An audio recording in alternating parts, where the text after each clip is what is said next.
नमस्कार दोस्तों, डेट है आज की 1 दिसंबर 2021 और स्वागत है आपका एटोयल डिस्कशन में। आज 3 इश्यूज हम डिटेल से डिस्कस करेंगे। सबसे पहला इंपॉर्टेंट आर्टिकल, अफगानिस्तान में इंक्रीज होती ड्रग प्रोडक्शन और इसका इंडिया समेत दूसरे देशों पर क्या इम्पैक्ट पड़ेगा, क्या करना चाहिए।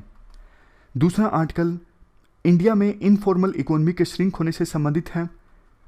ऐसा ही आर्टिकल हमने 3-4 दिन पहले पिछले हफ्ते में भी डिस्कस किया था, तो उसी से संबंधित है ये आर्टिकल भी, थोड़े अलग पॉइंट्स हैं। यहाँ पे ये आर्टिकल है 15th फाइनेंस कमीशन की रिकमेंडेशंस के बाद लोकल बॉडीज़ को हेल्थ ग्रांट मिलेगी। ये एक बढ़िया मौका है लोकल बॉडीज़ के पास हेल्थ सिचुएशन को इम्प्रूव करने का, लेकिन इस ग्रांट को यूज़ किया जाए उससे पहले कुछ सजेशंस राइटर देते हैं। कोट आज का है बुद्धा का, be kind to all creatures, this is the true religion. असली धर्म ये है जब आप देखो सभी क्रिएचर्स, जो भी क्रिएचर्स हैं, चाहे वो प्लांट्स हो, एनिमल्स हो, सबके प्रति काइंड रहते हो, उदार रहते हो। तो ये कोट आप इस्तेमाल कर सकते हो एथिक्स में खास करके। चलिए डिस्कशन स्टार्ट करते हैं। फर्स्ट इंपॉर्टेंट आर्टिकल, अफगानिस्तान में इंक्रीज होती ड्रग्स की प्रोडक्शन से संबंधित है। आप जीएस पेपर सेकंड के इस टॉपिक से आर्टिकल को रिलेट कर सकते हो। देखो, जब तालिबान अफगानिस्तान में सत्ता पे काबिज नहीं हुआ था ना, तो जब भी हम अफगानिस्तान से संबंधित आर्टिकल्स डिस्कस करते तो एक चीज़ हम ये जरूर डिस्कस करते, अगर तालिबान सत्ता में आ गया तो अफगानिस्तान में ड्रग्स का प्रोडक्शन, ओपियम का प्रोडक्शन इंक्रीज हो जाएगा और इंडिया में ज़्यादा ड्रग्स की स्मगलिंग होने लगेगी। हमेशा से इंडिया को ये चिंता सताती थी और अब इंडिया का जो डर है वो सही भी साबित हो रहा है, क्योंकि तालिबान के सत्ता में आने के बाद अफगानिस्तान में ओपियम का जो प्रोडक्शन है वो इंक्रीज हो रहा है। United Nations office on drugs and crime की रिपोर्ट के अनुसार अफगानिस्तान में लगातार 5वें साल 6000 टन ओपियम का प्रोडक्शन हुआ। देखो, ओपियम से ना एक मेडिसिन बनती है ओपिएट। ये मेडिसिन इस्तेमाल होती है स्लीपिंग पर्पजेस के लिए या फिर पेन को कम करने के लिए। इस ओपिएट मेडिसिन का जो प्रोडक्शन है वो भी इंक्रीज हो रहा है। देखो, जैसे ही तालिबान अफगानिस्तान की सत्ता पर काबिज हुआ ना, तो आपको पता है वेस्टर्न कंट्रीज ने और काफ़ी सारी इंटरनेशनल ऑर्गेनाइजेशंस ने अफगानिस्तान के जो फंड्स थे वो फ्रीज कर दिए, क्योंकि ज़बरदस्ती तालिबान सत्ता पर काबिज हुआ था, इलेक्शंस के थ्रू नहीं हुआ था। तो आज के समय में तालिबान को ना पैसे चाहिए अफगानिस्तान की सत्ता चलाने के लिए, पैसे उनको मिल नहीं रहे हैं। तो तालिबान इस सिचुएशन को एक्सप्लॉइट करना चाहेगा कि हाँ, अभी तो कोई रोकने टोकने वाला नहीं है, ज़्यादा से ज़्यादा ओपियम प्रोडक्शन करवाया जाए, उस पर टैक्स वसूला जाए, हमारे पास रेवेन्यू होगा, हम अफगानिस्तान को चलाएंगे। लेकिन खामियाजा भुगतना पड़ेगा ना सिर्फ इंडिया समेत नेबरिंग कंट्रीज को, बल्कि पूरे वर्ल्ड को। आप ट्रेंड देख सकते हैं, 15 अगस्त के बाद से ही इंडिया में ओपियम की काफ़ी सारी खेप पकड़ी गई है। गुजरात में सितंबर में 3000 किलोग्राम जो हीरोइन की खेप थी वो पकड़ी गई थी। उसके बाद अक्टूबर में भी 120 किलोग्राम जो ड्रग्स हैं वो पकड़े गए हैं।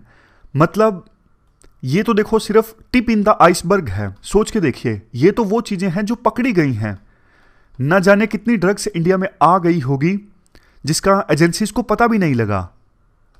ये एक अनुमान होता है, जितना एजेंसीज पकड़ती हैं ना वो सिर्फ 1-2% ही होता है, बाकी 99-98% तो वो एजेंसीज की निगाह से आए बिना देश में फैल जाता है। और हमारे देश में ड्रग्स का जो कंजम्पशन है अगर इंक्रीज होगा तो इसके बहुत गहरे कंसिक्वेंसेस देखने को मिलेंगे। सोसाइटी में अनरेस्ट, आतंकवाद और उससे भी ज़्यादा।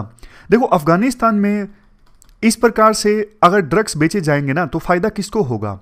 फ़ायदा डायरेक्टली इनडायरेक्टली टेरर ऑर्गेनाइजेशंस को भी होगा, जैसे लश्कर Taiba, al Qaeda.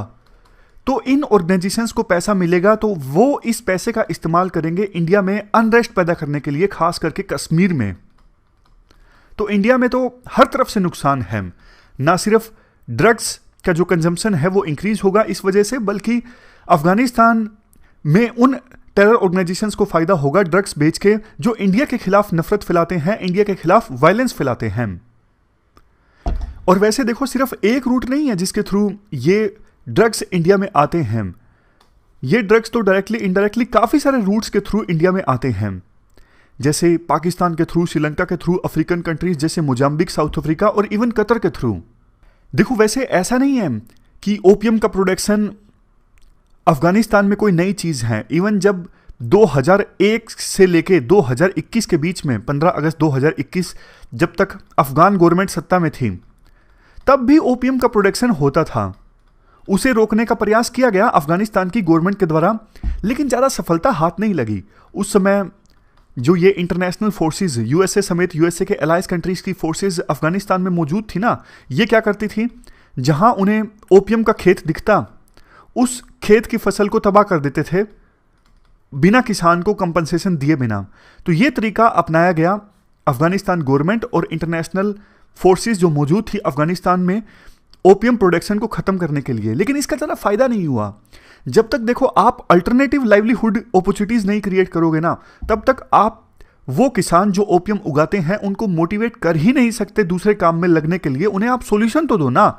If not opium what then what, मतलब अगर आप ओपियम नहीं उगा रहे हो तो क्या उगाओ, कम से कम ऐसा उनको सॉल्यूशन दो, इंसेंटिवाइज करो दूसरे कामों के लिए, तभी देखो वो ओपियम की प्रोडक्शन छोड़ेंगे।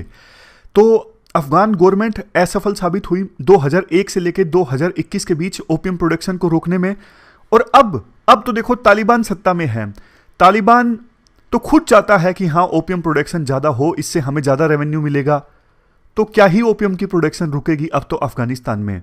एक बात वैसे आपको बताऊं, देखो बहुत पावरफुल स्टेट्स भी, ये जो नारकोटिक्स का व्यापार है ना, पूरा जो एक नेक्सस चलता है हमारे देश में भी, मुंबई में अंडरवर्ल्ड ड्रग्स की बिक्री करता है, उनके कुछ ऑफिशियल्स के साथ नेक्सस होता है, पूरा उनका एक नेटवर्क होता है। तो पावरफुल कंट्री भी काफ़ी बार ना इस नारकोटिक्स के नेटवर्क को नहीं तोड़ पाते।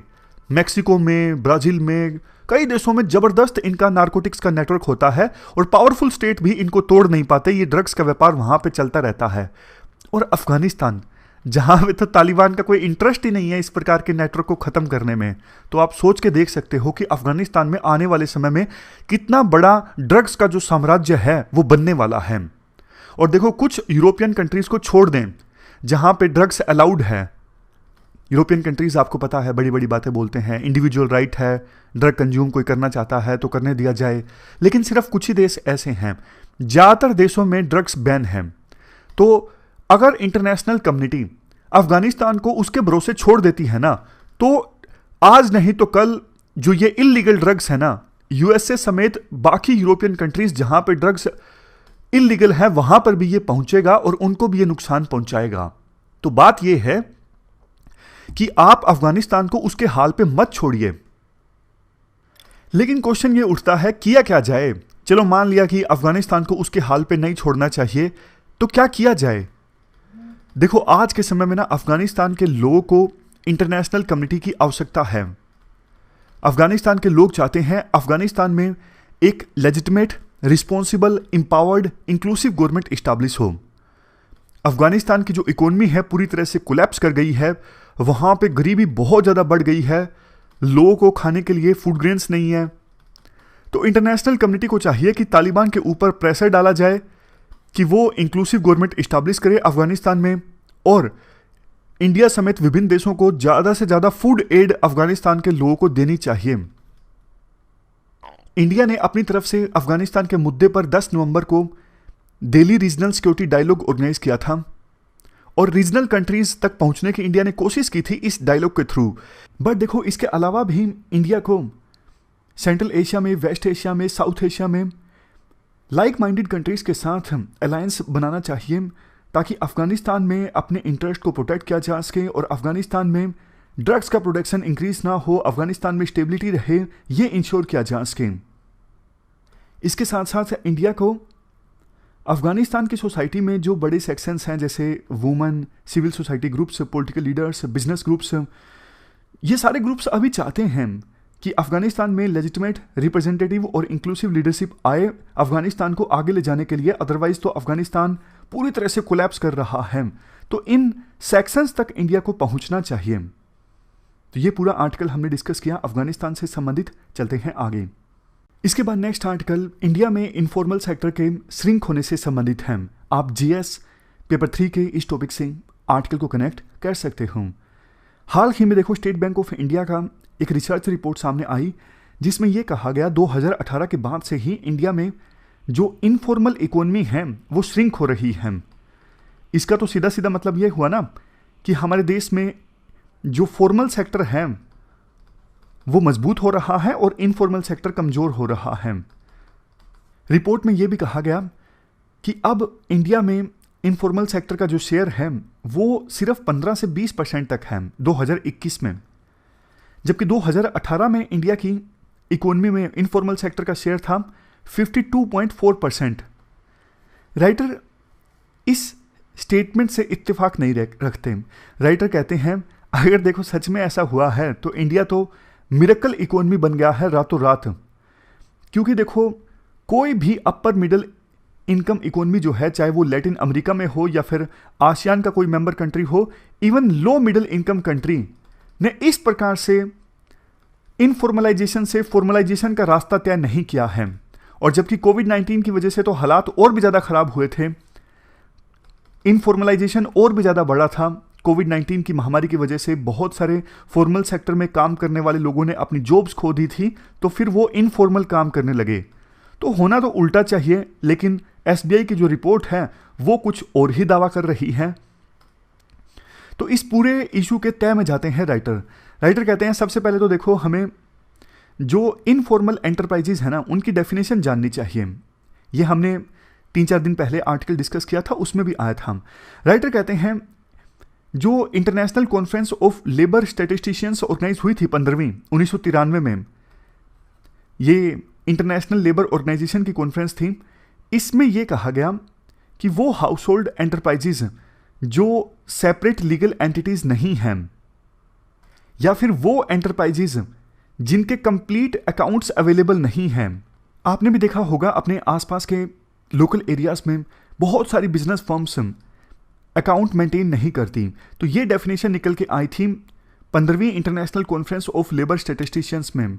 इसके बाद 2003 में 17वीं conference of labour statisticians organise हुई और इसमें कहा गया कि इनफॉर्मल वर्कर्स वो वर्कर्स हैं जिनको सोशल सिक्योरिटी का लाभ नहीं मिलता। सोशल सिक्योरिटी आपको पता है, उनको पेंशन संबंधित, इंश्योरेंस संबंधित ये सारे बेनिफिट्स नहीं मिलते, तो ऐसे वर्कर्स होते हैं इनफॉर्मल वर्कर्स। अब देखो इन डेफिनेशंस के अकॉर्डिंग अगर हम बात करें, पहली डेफिनेशन के अकॉर्डिंग हम बात करें तो इंडिया में आज के समय में इनफॉर्मल जो फर्म्स हैं वो हैं 80%, और 17वीं कॉन्फ्रेंस की डेफिनेशन के हिसाब से हम बात करें तो हमारे देश में इनफॉर्मल फर्म्स हैं 91%। दूसरी डेफिनेशन के अनुसार इनफॉर्मेलिटी ज़्यादा इसलिए है, बहुत सारी फॉर्मल एंटरप्राइजेस के अंदर भी इनफॉर्मल वर्कर्स काम करते हैं। अब आपके दिमाग में आया होगा ऐसे कैसे, अगर एंटरप्राइज फॉर्मल है तो वर्कर भी तो फॉर्मल होंगे ना। नहीं, ऐसा नहीं होता।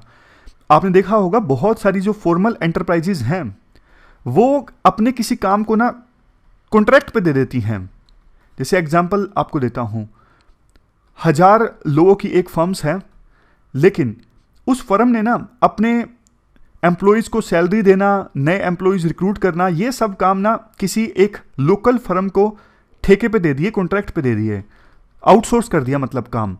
तो जो फर्म अब मेंटेन करती है सैलरीज इस बड़ी फर्म की, वो अपने वर्कर्स को सोशल सिक्योरिटी संबंधित बेनिफिट नहीं देती। बट देखो ये जो वर्कर्स है ना, इनडायरेक्टली काम तो बड़ी फर्म के लिए ही कर रहे हैं जो फॉर्मल फर्म है, लेकिन इस बड़ी फर्म ने चालाकी खेलते हुए अपने काम को आउटसोर्स कर दिया ताकि वर्कर्स को सोशल सिक्योरिटी संबंधित लाभ ना देना पड़े। ऐसा बहुत होता है। तो इसका नतीजा तो ये निकलेगा ना, फर्म फॉर्मल है, एंटरप्राइज फॉर्मल है, लेकिन काम करने वाले वर्कर्स इनफॉर्मल हैं। तो फिर पॉइंट ये उठता है कि एसबीआई की स्टडी ने कौन सी डेफिनेशन को अडॉप्ट किया ये पता लगाने के लिए कि कौन सी बिजनेस फर्म या फिर एंटरप्राइज फॉर्मल है, कौन सी इनफॉर्मल है। तो आंसर इसका ये है, एसबीआई की स्टडी ने फॉर्मेलिटी की मल्टीपल डेफिनेशंस को अडॉप्ट किया, जैसे डिजिटाइजेशन, जीएसटी में रजिस्ट्रेशन हुआ है या फिर नहीं हुआ है, कैशलेस पेमेंट वो फर्म लेती है या फिर नहीं लेती है। लेकिन राइटर कहते हैं ये डेफिनेशन तो देखो किसी के द्वारा भी नहीं यूज की जाती है। Digitisation, registration and GST, cashless payment, ये बेसिक आप बोल सकते हो इंस्ट्रूमेंट है इंसेंटिवाइज करने के लिए एंटरप्राइजेज को कि आप फॉर्मल सेक्टर में आइए, फॉर्मलाइजेशन की तरफ आगे बढ़िए। लेकिन ये सब करवाना किसी फर्म के द्वारा फिर ये नहीं बोल सकते कि वो फर्म जो है वो फॉर्मल बन चुकी है। राइटर कहते हैं एसबीआई की जो स्टडी है ना वो एक बात कंफ्यूज कर रही है, जो हमने पिछले आर्टिकल में भी डिस्कस किया था 3-4 दिन पहले, जो इनफॉर्मल वर्कर से संबंधित डिस्कस किया था कि देखो इनफॉर्मल सेक्टर का जो शेयर है ना जीडीपी में वो कम हुआ है, ना कि ऐसा हुआ है कि अब पहले जो फर्म्स इनफॉर्मल सेक्टर में थी अब वो फॉर्मल सेक्टर में आ चुकी हैं। और शेयर क्यों कम हुआ है इनफॉर्मल सेक्टर का वो भी पता है। डिमोनेटाइजेशन के कारण, जीएसटी आने के बाद और कोविड-19 की जो महामारी आई, इसकी वजह से इनफॉर्मल सेक्टर पर ज़्यादा बुरा असर पड़ा, तो इनफॉर्मल सेक्टर की एक्टिविटीज़ थोड़ी कम हुई, इस वजह से उनका जो शेयर है जीडीपी में वो कम हो गया। लेकिन इसका मतलब ये नहीं है कि इनफॉर्मल सेक्टर जो है वो श्रिंक हो गया या फिर इनफॉर्मल सेक्टर से फर्म्स जो हैं वो फॉर्मल सेक्टर में आ गई। अब देखो इनफॉर्मल सेक्टर का जीडीपी में या फिर जीवीए में यानी ग्रोस वैल्यू एडिड में जो शेयर कम हुआ है ये परमानेंट भी हो सकता है ये टेम्परेरी हो। लेकिन हाँ, एक बात साफ है कि एम्प्लॉयमेंट में कमी जरूर आई है इनफॉर्मल सेक्टर में, स्पेशली नॉन फार्म सेक्टर में। वैसे देखो टोटल जो एम्प्लॉयमेंट है ना उसमें एग्रीकल्चर वर्कर्स का जो शेयर है वो तो इंक्रीज हुआ है 2018-19 से लेके 2019-20 के बीच है। और एग्रीकल्चर तो आपको पता है एंटायरली इनफॉर्मल है, चाहे एग्रीकल्चर सेक्टर में काम करने वाले वर्कर्स हों या फिर एग्रीकल्चर सेक्टर से संबंधित एंटरप्राइजेज हों, इनफॉर्मल सेक्टर है पूरी तरह से ये। इसके बाद राइटर कहते हैं एक और रीजन जिसकी वजह से एसबीआई की रिपोर्ट ये क्लेम करती है कि हमारे देश में इनफॉर्मल सेक्टर श्रिंक हुआ है, उसका रीजन ये है एसबीआई की स्टडी को ये लगता है ई श्रम पोर्टल में जिन वर्कर्स ने रजिस्टर करवा लिया इसका मतलब वो वर्कर्स अब फॉर्मल सेक्टर में हो गए। लेकिन ऐसा नहीं है। ई श्रम पोर्टल में वर्कर्स का रजिस्ट्रेशन सिर्फ ये एक डॉक्यूमेंटेशन है, फॉर्मलाइजेशन नहीं है। फॉर्मलाइजेशन तो तब होगा ना जब उन वर्कर्स को सोशल सिक्योरिटी के बेनिफिट्स मिलेंगे, उन्हें पेंशन संबंधित लाभ मिलेंगे, उन्हें इंश्योरेंस संबंधित लाभ मिलेंगे। जब तक ये नहीं मिलेंगे तो सिर्फ रजिस्ट्रेशन कहाँ का फॉर्मलाइजेशन हो गया। रजिस्ट्रेशन तो इसलिए है कि हमारे देश में एक डेटाबेस हो। जैसे बहुत सारे माइग्रेंट वर्कर्स महामारी के बाद अपने घरों में गए थे तो कोर्ट ने पूछा था कि आपके पास क्या कोई डेटाबेस है, सरकार कहती है नहीं है, तो सुप्रीम कोर्ट ने आदेश दिया था कि डेटाबेस बनाओ ना भैया, कल को उनको बेनिफिट का लाभ मतलब कोई बेनिफिट प्रोवाइड करने हो, कोई राहत पहुंचानी हो तो आपके पास डेटा तो होना चाहिए ना। तो सरकार अब डेटाबेस बना रही है ई श्रम पोर्टल पर वर्कर्स का रजिस्ट्रेशन करवा के। अब देखने वाली बात यह होगी कि रजिस्ट्रेशन के बाद उन वर्कर्स को ये सोशल सिक्योरिटी संबंधित बेनिफिट्स मिलते हैं या फिर नहीं मिलते हैं। अगर मिलते हैं तो हाँ, हम कहेंगे कि फॉर्मल वर्कर्स अब ज़्यादा हुए हैं पहले के अपेक्षाकृत। लेकिन नहीं मिलते हैं तो ये सिर्फ कहलाएगा रजिस्ट्रेशन, डॉक्यूमेंटेशन, ना कि फॉर्मलाइजेशन। तो कुल मिला के इस आर्टिकल का जो एसेंस निकलता है वो यही निकलता है कि एसबीआई की रिपोर्ट का जो दावा है हमारे देश में इनफॉर्मल सेक्टर श्रिंक हुआ है, ये दावा सच नहीं है। आज भी हमारे देश में 84% जो नॉन फार्म इस्टेब्लिशमेंट हैं वो इनफॉर्मल हैं। सिर्फ फर्म्स का रजिस्ट्रेशन हो जाना या फिर वर्कर्स का ई श्रम पोर्टल पर रजिस्ट्रेशन हो जाना इसका मतलब ये नहीं कि वो अब फॉर्मल सेक्टर में एंटर कर गए हैं। तो ये पूरा आर्टिकल हमने डिस्कस किया, चलते हैं आगे। इसके बाद नेक्स्ट आर्टिकल लोकल बॉडीज़ को हेल्थ इंफ्रास्ट्रक्चर सुधारने के लिए मिली ग्रांट से संबंधित है। आप जीएस पेपर सेकंड के इस टॉपिक से आर्टिकल को रिलेट कर सकते हो। क्या कंटेस्ट है? देखो 15th फाइनेंस कमीशन ने ना अपनी रिपोर्ट में ये रिकमेंड किया था कि 2021-22 से लेकर 2025-26 के बीच हमारे देश में लोकल गवर्नमेंट्स को 4,27,911 करोड़ की ग्रांट दी जाए और इसमें से 70,051 करोड़ की ग्रांट दी जाए हेल्थ इंफ्रास्ट्रक्चर इंप्रूव करने के लिए। तो इसमें से देखो इस पूरे पीरियड में यानी 5 सालों में 70,051 करोड़ में से 43,928 करोड़ मिलेंगे रूरल लोकल बॉडीज को और बाकी बचे हुए 26,123 करोड़ मिलेंगे अर्बन लोकल बॉडीज को। तो ये सब बातें हमने की 15th फाइनेंस कमीशन रिपोर्ट की रिकमेंडेशन से संबंधित। अब कंटेक्स्ट ये है इसी रिकमेंडेशन पे काम करते हुए नवंबर 2021 में सेंट्रल गवर्नमेंट ने 8,453 करोड़ की जो ग्रांट है 19 स्टेट्स को रिलीज कर दी है। अब इस ग्रांट में देखो कुछ हिस्सा रूरल बॉडीज़ का होगा और कुछ अर्बन लोकल बॉडीज़ का होगा।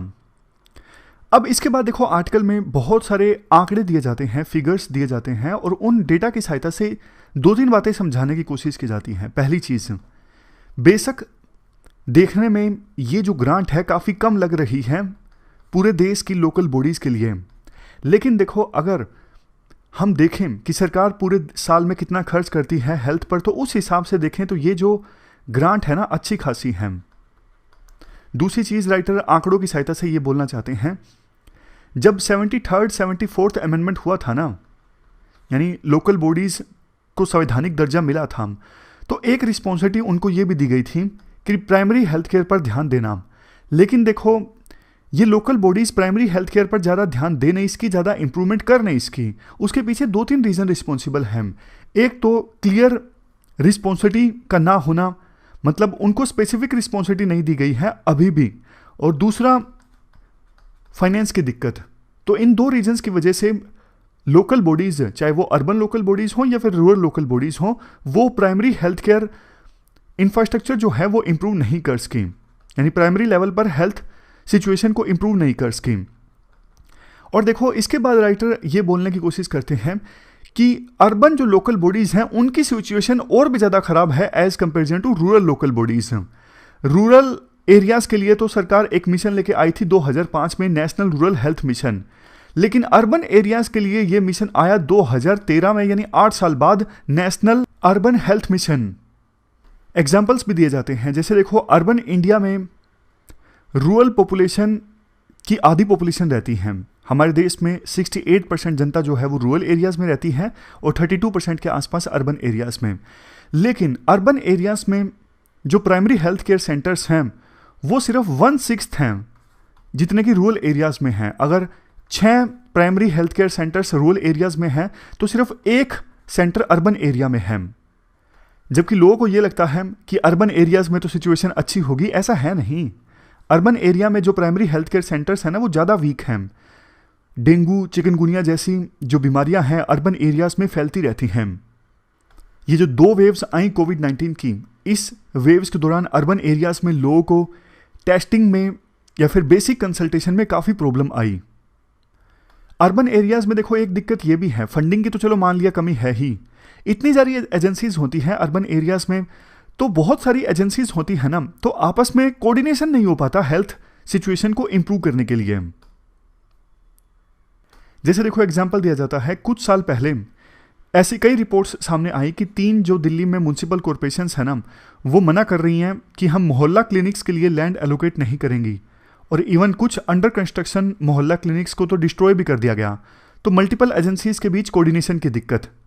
तो ऐसी सिचुएशन में 15th फाइनेंस कमीशन की रिकमेंडेशन के बाद रूरल लोकल बॉडीज़ को और अर्बन लोकल बॉडीज़ को ये जो ग्रांट मिलेगी ना ये बहुत ज़्यादा सिग्निफिकेंट है। बट देखो इस ग्रांट का सही ढंग से इस्तेमाल किया जा सके हेल्थ सिचुएशन को इम्प्रूव करने के लिए, उसके लिए 7 सजेशंस राइटर देते हैं। सबसे पहला सजेशन, देखो ये जो ग्रांट मिली है ना ये एक मौका होना चाहिए कि लोकल बॉडीज़ में जो भी स्टेक होल्डर्स हैं उनको सेंसिटाइज करने का। जैसे देखो इलेक्टेड रिप्रेजेंटेटिव हैं, लोकल लेवल पे कोई काउंसलर है, पंचायती राज इंस्टीट्यूशन का कोई रिप्रेजेंटेटिव है, या फिर लोकल लेवल पे जो एडमिनिस्ट्रेटर हैं, इन सब को जगाने की आवश्यकता है, सेंसिटाइज करने की आवश्यकता है कि भैया आपका ये रोल है, ये रिस्पॉन्सिबिलिटी है प्राइमरी हेल्थ केयर प्रोवाइड करने में। दूसरा सजेशन राइटर ये देते हैं, जो सिटीजन्स हैं उनको भी अवेयर करने की आवश्यकता है कि लोकल बॉडीज़ की ये रिस्पॉन्सिबिलिटी है, आप इनकी अकाउंटेबिलिटी फिक्स करो, आप इनसे जवाब मांगो अगर ये अपनी जिम्मेदारी को नहीं पूरा कर रहे हैं। तो ये तभी पॉसिबल होगा ना जब लोकल लेवल पे सिटीजन्स अवेयर होंगे। तीसरा, सिविल सोसाइटी ऑर्गेनाइजेशंस को भी ग्रेटर रोल प्ले करने की आवश्यकता है जनता को अवेयर करने में। वो एक लोकल डैशबोर्ड बना सकते हैं कि ये इतनी ग्रांट आई है इतने साल में और हेल्थ इनिशिएटिव्स ये चलाए गए हैं, या फिर लोकल लेवल पे child mortality rate, maternal mortality rate, disease की संख्या वो कम हुई है या फिर नहीं हुई है, आउटकम कितनी आई है। इन सब चीज़ों को मॉनिटर करने के लिए सिविल सोसाइटी ऑर्गेनाइजेशंस के द्वारा लोकल लेवल पे एक डैशबोर्ड बनाया जा सकता है। 4th सजेशन, देखो ये जो 15th फाइनेंस कमीशन की रिकमेंडेशन है ना कि इतना हेल्थ ग्रांट एलोकेट किया जाए लोकल बॉडीज़ को, ये ऑलरेडी जो ग्रांट मिल रही थी ना लोकल बॉडीज़ को, वो नहीं बंद होनी चाहिए, ये एक्स्ट्रा होनी चाहिए। समझ गए? मतलब 15th फाइनेंस कमीशन की रिकमेंडेशन के बाद जो ग्रांट मिली ये तो मिलनी ही चाहिए, लेकिन पहले से जो मिल रही थी ना वो बंद नहीं होनी चाहिए। 5वां सजेशन, मल्टीपल एजेंसीज जो अर्बन एरियाज में या फिर रूरल एरियाज में काम करती है ना हेल्थ सिचुएशन इंप्रूव करने के लिए, उनके बीच में बेटर कोऑर्डिनेशन होना चाहिए। ये सारी एजेंसीज मिलके रोड मैप तैयार करें जो कि टाइम बाउंड होना चाहिए कि इतने समय में हम आउटकम जो है हेल्थ सेक्टर में इस प्रकार से इंप्रूव करेंगे। 6th सजेशन, लोकल बॉडीज को देखो ज़्यादा से ज़्यादा लोकल लेवल पे इनोवेशन भी लाने की कोशिश करनी चाहिए। जैसे असम में आपको याद होगा, असम के एक डिस्ट्रिक्ट का मॉडल हमने डिस्कस किया था, बेस्ट प्रैक्टिसेस की, वहाँ पे न्यूट्रिशन की समस्या किस प्रकार से एड्रेस करने की कोशिश कर रहा है। वो जिला नाम क्या था, बोंगई गांव, इस प्रकार का कुछ नाम था। बोंगई गांव की डीएम ने वो आर्टिकल लिखा था। तो जो रूरल लोकल बॉडीज़ में या फिर अर्बन लोकल बॉडीज़ में यंग एडमिनिस्ट्रेटर है ना, वो देखो ग्रांट मिलेगी अब तो वो कुछ नए नए इनोवेटिव हेल्थ मॉडल्स लेकर आएँ लोकल सिचुएशन को देखते हुए, ताकि ज़्यादा से ज़्यादा अच्छी आउटकम इंश्योर की जा सके। 7वां सजेशन, देखो कोविड-19 की महामारी से पहले कई सारी स्टेट गवर्नमेंट्स ने और सिटीज़ ने प्लान किया था कि हम कई तरह के कम्युनिटी क्लिनिक्स जो हैं रूरल एरियाज़ में और अर्बन एरियाज़ में ओपन करेंगे, लेकिन ये उनका प्लान बीच में डिसरप्ट हो गया महामारी की वजह से।